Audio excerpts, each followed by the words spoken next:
लोगों को हमारा वीडियो अच्छा लगे तो वीडियो को लाइक और अधिक से अधिक शेयर करें।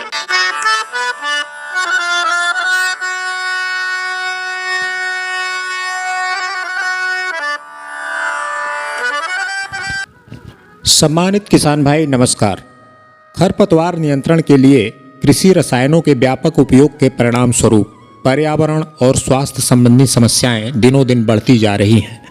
इसे देखते हुए आप में से कुछ किसान भाइयों की रुचि खरपतवार प्रबंधन के जैविक तरीकों की तरफ बढ़ती जा रही होगी।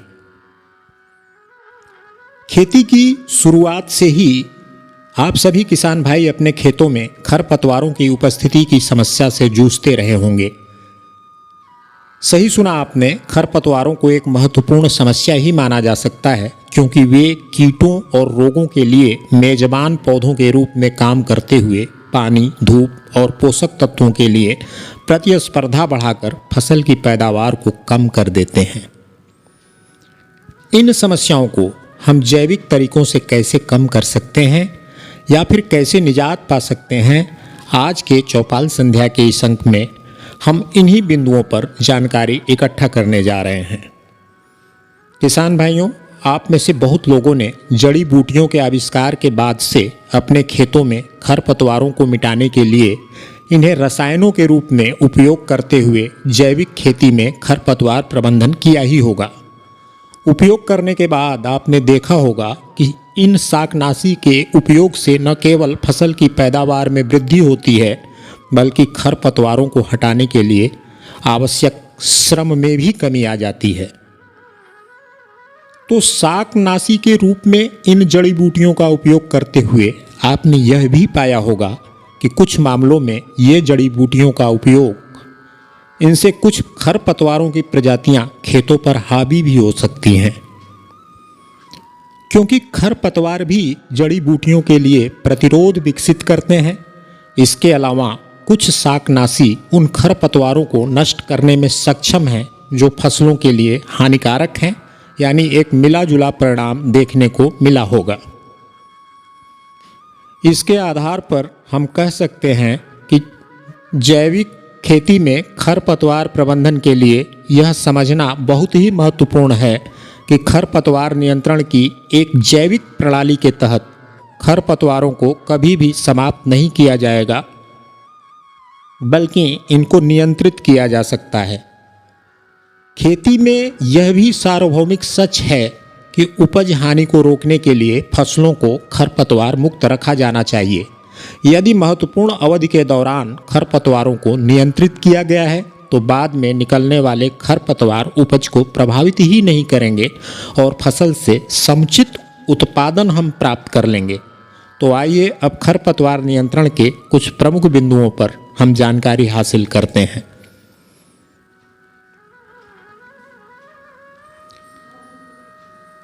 इसके अंतर्गत पहले हम बात करेंगे फसल का चक्रीकरण, फसल चक्र के ऊपर। फसल चक्र में एक ही भूमि पर विभिन्न फसलों को एक व्यवस्थित क्रम में बारी बारी से शामिल करना होता है। यह एक ठोस दीर्घकालिक खरपतवार नियंत्रण कार्यक्रम विकसित करने के लिए एक महत्वपूर्ण रणनीति बन सकती है।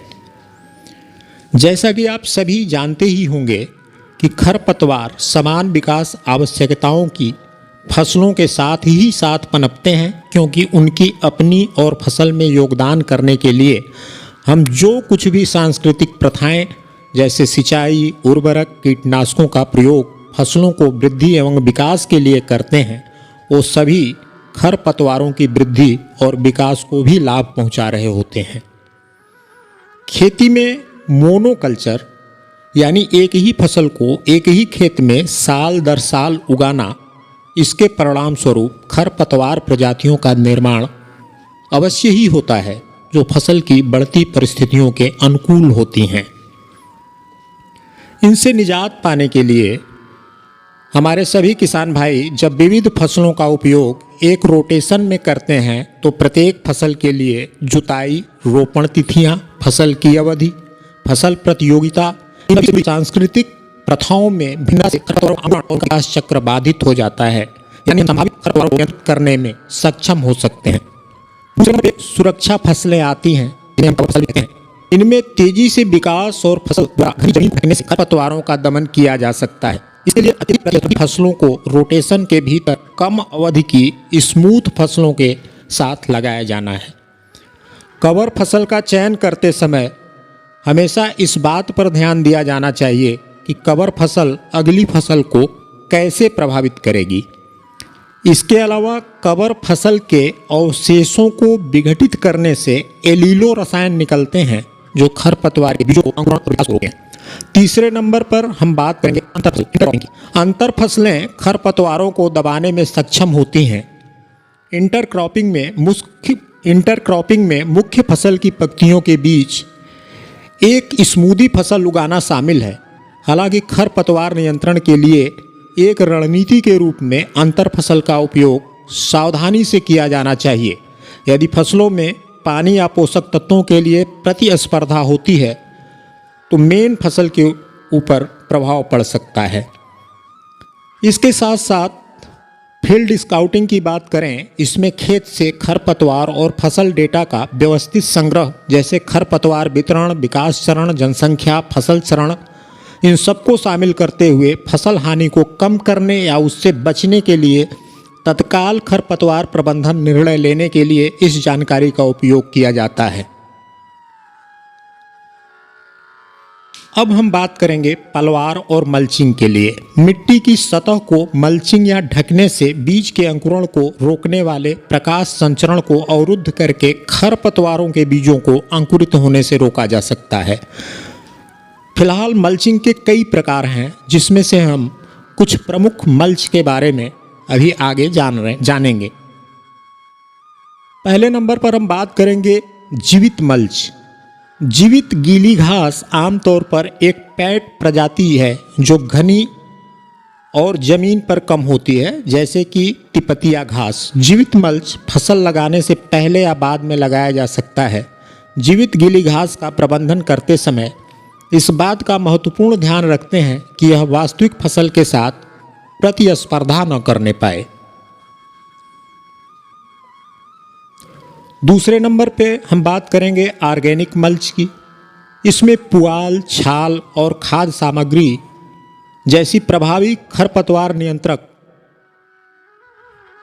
सामग्रियां शामिल हो सकती हैं। अखबार और पुआल का उपयोग करते हुए हम एक बेहद ही प्रभावशाली मल्च प्रणाली विकसित कर सकते हैं। अब हम बात करेंगे रोपण पैटर्न। फसल की आबादी, स्थानिक व्यवस्था और बोई जाने वाली फसलों के किस्मों का चुनाव खरपतवार की वृद्धि को प्रभावित कर सकता है।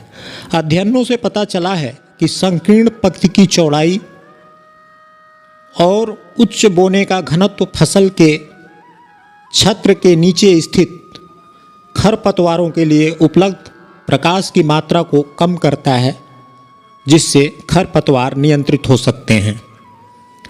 जुताई प्रणाली मिट्टी में बोए गए बीजों की गतिशीलता को बढ़ावा देते हुए खरपतवारों के बीजों को गहराई में दफन कर देता है। एक अध्ययन में पाया गया है कि लगभग 75% खरपतवारों के बीज बिना जुताई वाले खेतों में ऊपरी 5 सेंटीमीटर मिट्टी में केंद्रित थे। मोल्ड बोर्ड हल प्रणाली में जुताई करके इन बीजों को गहराई में पहुंचाया जा सकता है, जिससे कुछ हद तक हम खरपतवारों को नियंत्रित कर सकते हैं। और सबसे बड़ी बात, नए खरपतवारों को खेत में आने से रोकना और मौजूदा खरपतवारों को बड़ी मात्रा में बीज पैदा करने से रोकने के लिए हमें स्वच्छ बीज का उपयोग ही करना चाहिए। खेतों के किनारों के आसपास या फसल के बाद घास काटना और उनको सड़ाते हुए अच्छी तरह से खाद बनाने से भी खरपतवारों को हम नियंत्रित कर सकते हैं। इसके अलावा खरपतवारों के अलग अलग प्रजातियों के प्रकोपों को चुनिंदा रूप से हाथ से मिटाना भी संभव है। इन सब के बावजूद फसल की सफलता के लिए स्वच्छ एवं उच्च गुणवत्ता वाले बीज की बुआई करना नितांत ही आवश्यक है। अब अंत में हम बात करेंगे नाइट्रोजन उर्वरता के ऊपर। नाइट्रोजन उर्वरक फसलों और खरपतवारों के बीच और बाद की फसलों में प्रतिस्पर्धा को प्रभावित कर सकते हैं। उदाहरण के लिए नाइट्रेट कुछ खरपतवार प्रजातियों में बीज के अंकुरण और बीज उत्पादन को बढ़ावा देने के लिए जाना जाता है। नाइट्रोजन उर्वरकों के परिणाम स्वरूप फसल की उपज में वृद्धि के बजाय खरपतवार वृद्धि में भी वृद्धि हो सकती है। तो किसान भाइयों, आज के इस एपिसोड में हम लोगों ने जैविक खेती में खरपतवार प्रबंधन के लिए एक सशक्त कार्यक्रम की रूपरेखा किन तथ्यों पर आधारित हो सकती है, इसके बारे में जानकारी इकट्ठा किया गया है। अगले एपिसोड में हम लोग इन तथ्यों के आधार पर क्या कर सकते हैं या फिर शुरुआत कहाँ से किया जाए, इस पे चर्चा करेंगे। फिर मिलेंगे अगले एपिसोड में। आप सभी के लिए ढेरों शुभेच्छा। धन्यवाद। जय हिंद, जय भारत।